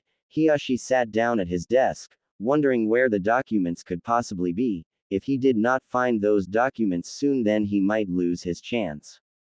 Hiyashi looked at the picture of his wife, hanging on the wall. "If only you were her, my dear Hikari, then perhaps we might be able to do what we actually intended, so many years ago."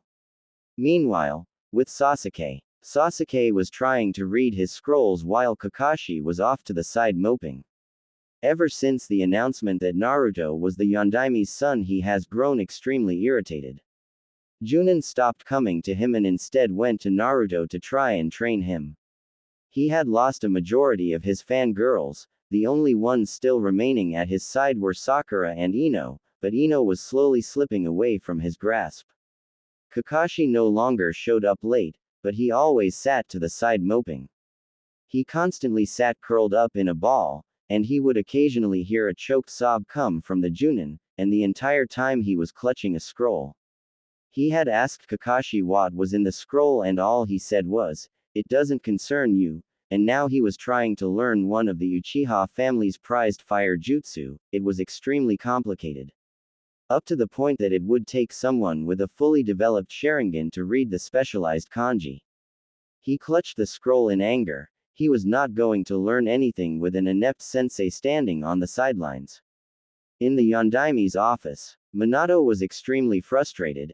Ever since the announcement that Naruto was his son, he has been getting Chunin after Chunin, trying to train the blonde to get in his good graces. So far it had only succeeded in pissing him off further. On top of that, the new treaty from Suna was here, and the terms were definitely not what he was hoping for. The newest team Kurenai had been doing D through B rank missions so far. Each time the mission report came, Naruto would wait outside until Kurenai came out. Damn you, Sarutobi. Thanks to you I have lost my son, and I may never get him back, damn it. Minato had been trying for 3 weeks to figure out some way for his son to accept him, but so far the task had proven fruitless. Minato was reading through the treaty, and sighed that this would only make things worse. I need some aspirin. He pressed a button and spoke into the intercom. Suzumi, the intercom clicked for a minute. Yes, Yondaime-sama. Have someone go retrieve my son.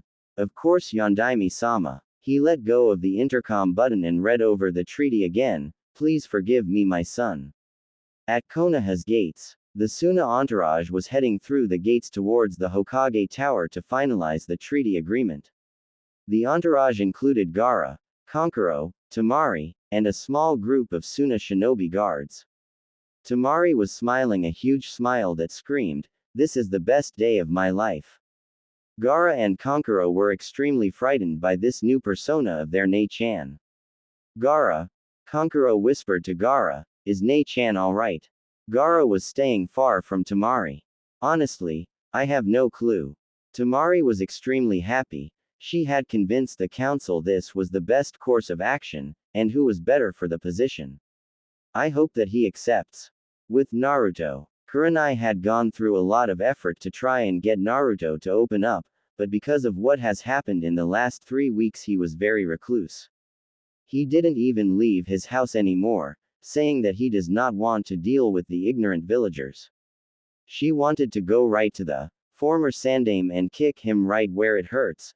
Thanks to him, Naruto no longer had the hope of gaining a family. He no longer trusted anyone, all because Sarutobi broke several promises to Naruto's parents. Naruto was reading a scroll on a form of old taijutsu from the Land of Blades. He was having extreme difficulty since he barely knew how to read. The Sandaime knew this and had never bothered to rectify this problem. So far Naruto had only barely gotten past the first paragraph. Kurenai decided to help Naruto out. She walked over and got to eye level with the blonde. "Hey Naruto, how about I help you out?"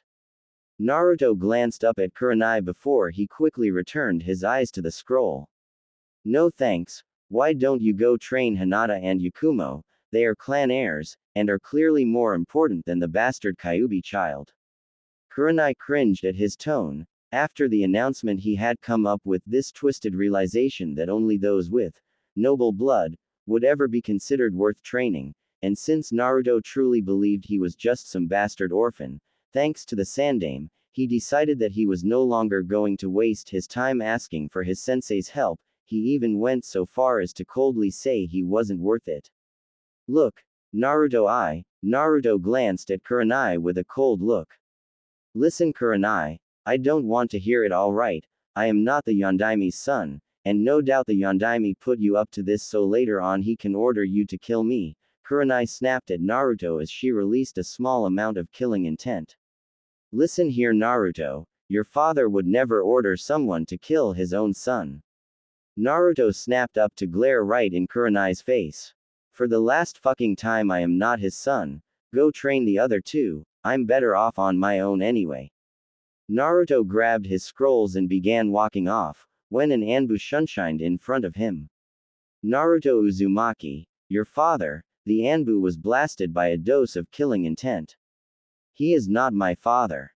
The killing intent dropped as the Anbu recovered from the sudden killing intent and continued. "The Yondaime wishes to speak to you Naruto." Naruto sighed as he began walking towards the Hokage Tower. The Anbu turned to Kurenai. "He really doesn't need the shit he is dealing with. I really hope he opens up soon. Kurenai looked down as she spoke.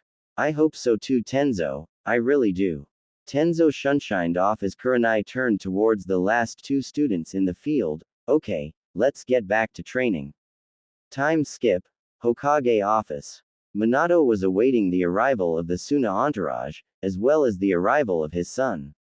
Kushina had arrived back from her mission a few minutes ago, and she was not happy with the treaty at all. What the hell, Minato? We want Naruto to accept us as his parents, not hate us. What were you thinking?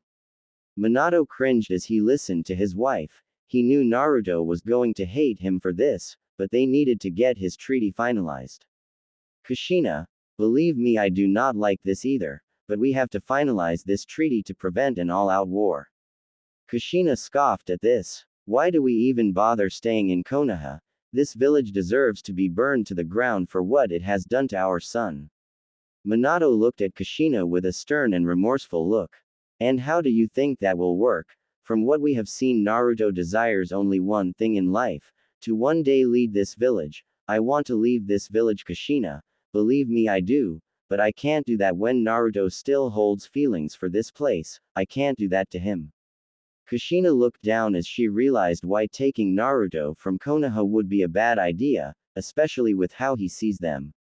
The two looked at the door as someone began knocking on it. Enter. The door opened to reveal his secretary. Yondaime-sama, the Suna contingent has arrived. Minato nodded his head. Send them in. The secretary signaled for the Suna group to enter. The first to enter was Temari, followed by Kankuro, and Gaara. Temari smiled at the Yondaime. Greetings, Yondaime-sama. When shall we begin the finalization of the treaty? Minato was about to answer when the door was slammed open. They all turned their heads with varying reactions. Minato and Kushina were nervously sporting smiles. Kankuro was shocked, Gaara was smiling, and Temari was, glomping the person who came through the door. Naruto had been glomped by Temari and his head was in between her. Naruto had the decency to sport a blush, but he quickly shook it off. Get off me, please. Temari reluctantly. Naruto walked up to the Yondaime's desk. You summoned me, Yondaime-sama. Naruto looked at Minato expectantly.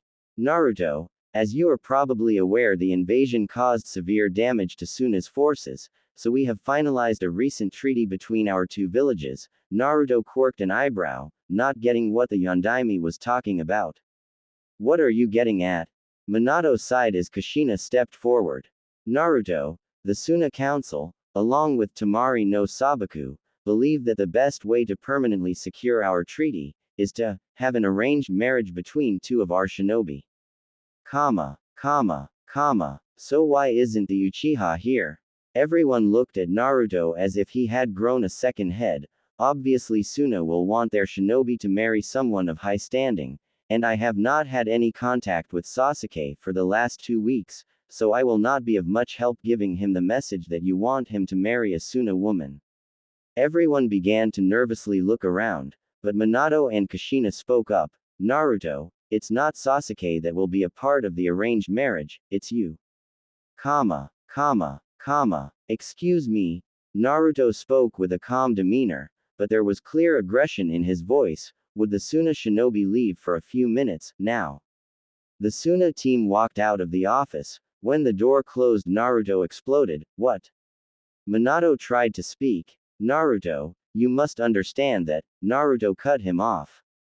It's not bad enough that you ruined my childhood, prevented me from ever finding friends, and basically condemned me to an unending hell, but now you are using me as this damn village's business transaction. There might not be a single girl in this village that will ever like me in that sense, but there might be girls outside of Konoha's borders who will see past my affliction. Naruto, please. My son Minato was shut up by a massive dose of killing intent that was clearly amplified by the Kyuubi. I am not your son. The damn charade is getting really annoying.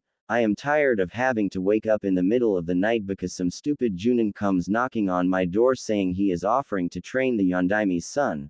I am also sick and tired of not being able to walk outside anymore because a bunch of fucking fangirls tried to rape me. Enough with the fucking charade.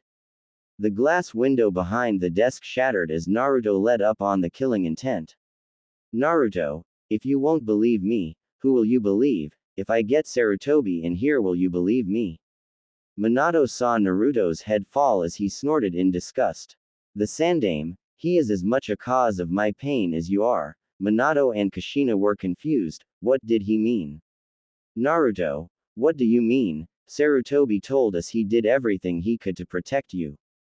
Naruto scoffed. Did everything he could to protect me? That's a laugh. I found out the truth about my Gigi 3 days before the finals. Flashback. Naruto was walking up the stairs of the Hokage Tower after he got out of the hospital. He was going to ask Gigi to see if he can give him some scrolls to train with. At the very least he can get a jutsu that will be good against Neji. Naruto arrived at the office and was about to knock on the door when he heard someone talking. Sarutobi, you have to kill that wretched demon, it is a threat to our village. Naruto recognized the voice as the crabby female elder. I concur. If that demon is allowed to grow stronger, then our village is doomed. The other voice was clearly that of the old goat. I will not kill Naruto. I have gone so far as to allow the villagers to beat him without persecution, that is as far as I will go. I will not kill him, even he was the Kyuubi, which he isn't, the risk of Kyuubi getting out is too damn high. I have allowed the villagers to beat him in hopes that he will become submissive, thus supplying Konoha with a powerful shinobi if he ever learns to use the Kyuubi's chakra. That is too risky. Killing him would be more efficient. There is too much of a chance that he will betray us. That's enough. My decision is final. Dismissed. Naruto backed away from the door, a pained look in his eyes. His Gigi allowed them to beat him. Naruto turned and ran down the stairs, heartbroken that the only person who he thought of as family was just as bad as the villagers that abused him. Naruto had not bothered to go to the office at all. If the Sandaime was going to allow him to be hated, then he was going to hate him in turn, eye for an eye after all. End flashback. Minato and Kushina were shaking in rage. The Sandaime allowed for Naruto to be beaten, to be ostracized, just so he would be submissive. Naruto, I am so sorry, my son. Naruto raised his hand and glared at Sarutobi, his eyes turning blood red. Stop. I never want to hear about you being my father ever again. I am done with this damn charade. Naruto turned to leave, but he was stopped by Kushina, who wrapped him up in a hug. Naruto, my baby, please, we aren't lying, please will you, crack. Naruto pulled himself from her grip and backhanded her. Minato rushed to his wife's side. He looked up about ready to scold his son, but stopped when he looked into his eyes. Kushina looked up and saw the hate-filled eyes of her son. His eyes turned blood red and slitted as he glared at her. I am through with your bullshit.